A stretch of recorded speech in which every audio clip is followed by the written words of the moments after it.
ou donne-moi en gage ta montre. Parmi les conditions auxquelles il faut prêter très attention et bien comprendre, ce sont les pénalités de retard. Écoutez-moi bien. Barakallahu fikum. Les pénalités de retard.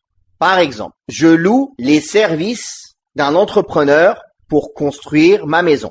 Et dans mon contrat avec lui, on se met d'accord sur la date de livraison, de remise des clés. Et on se met d'accord à chaque semaine de retard ou à chaque mois de retard ou à chaque jour de retard, il y aura tant de pénalités. Pareil pour un autre travail. Donc ici, le retard est dans le travail, dans le service rendu. Ce n'est pas une dette, ce n'est pas de l'argent qu'il me doit. C'est un travail, un service qu'il me doit. Ce n'est pas un bien. Attention, barakallahu fikoum, de bien faire la différence. Ici, le retard est un retard dans le travail, dans le service qu'il me rend, dans la location de ses services, dans la tâche qu'il s'est engagé à faire dans un temps déterminé. Donc la pénalité est liée au retard dans le travail et non pas au retard de paiement d'une dette. Cette manière est autorisée, mais le sens contraire est interdit. Quel est le sens contraire? Les pénalités de retard de paiement. Par exemple, quelqu'un achète une maison. Il achète une maison payable en plusieurs fois. Mais dans le contrat, il est stipulé que si il a un retard de paiement, il aura des pénalités. Même à 1 euro, hein, même 1 centime, peu importe la somme. Ceci, c'est du riba, c'est de l'usure. Ceci, c'est exactement l'usure que pratiquaient les Quraysh à l'époque où Allah l'a interdit. C'est ça qu'ils faisaient. C'est-à-dire, quand les gens avaient du retard, ils leur rajoutaient des pénalités. Ils leur rajoutaient. Et ceci est strictement interdit à l'unanimité de rajouter des pénalités. C'est du riba. C'est la forme explicite du riba, de l'usure qui était présente à l'époque anté-islamique.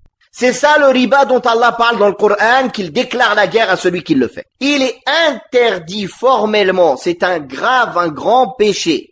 Un des plus grands péchés, comme on va le voir quand on va parler dans l'usure, de rajouter des pénalités à quelqu'un qui nous doit une dette. Que ce soit des pénalités de retard pour acheter une voiture, pour acheter une maison, pour acheter quoi que ce soit. Et encore pire maintenant, ils ont trouvé des subterfuges, c'est qu'au lieu de faire des pénalités de retard, ils disent si la personne n'a pas payé au bout de 3 mois, on récupère tout son bien.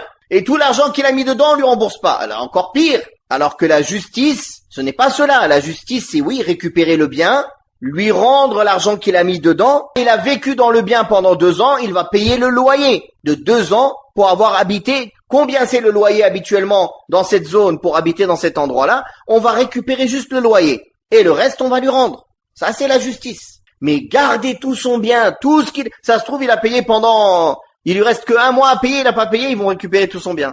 Et tout son argent, ils ne lui rendent rien. Attention à tous les contrats dont vous entendez parler, soi-disant des contrats d'achat de propriété, surtout en terre d'islam, sans riba. Il y a presque toujours, je dis bien presque, des clauses illicites cachées. Que ce soit la clause des pénalités de retard, ou que ce soit la clause de récupérer le bien et de ne rien rembourser de ce que la personne a payé. Sauf rare, certaines personnes arrivent à négocier, à enlever toutes ces clauses, ça arrive, mais c'est exceptionnel. Donc prêtez attention à toutes les publicités mensongères qui essayent de vendre des biens dans lesquels il y a des clauses illicites et très graves. C'est pas seulement illicite, c'est le plus grave des illicites, le riba, dans les transactions. On va s'arrêter ici pour aujourd'hui, Inch'Allah, et on demande à Allah Tabarak wa Ta'ala de nous permettre de continuer demain de parler des autres sous-chapitres et conditions de la vente, dont demain, ce qui nous attend, c'est les ventes illicites. Les ventes illicites, ça va nous prendre du temps. Je ne pense pas que je ne finirai demain, car il y a l'usure, il y a al-gharar, il y a beaucoup d'explications à donner, il y a des exemples à donner. Qu'Allah Tabarak wa Ta'ala nous permette. Wallahu ta'ala a'la wa a'lam. Wa sallallahu ala Muhammadin wa ala alihi wa sahbihi wa sallam.